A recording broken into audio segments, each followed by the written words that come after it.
Ground খেলছো, দ্বিতীয় round অত তোমার কোয়ার্টার ফাইনালে খেলতেছো, তোমরা সরাসরি বাই পেয়ে কোয়ার্টার ফাইনালে খেলছো। এখান থেকে যারা জিতবে তারা সরাসরি সেমিফাইনালে খেলবে।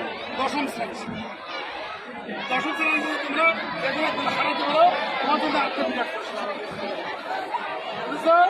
তোমাদের থেকে আমাদের জন্য অনেক হ্যাঁ, তোমরা সুন্দরভাবে খেলবে। আমাদের এটা খেলোয়াড় সহজ জানে।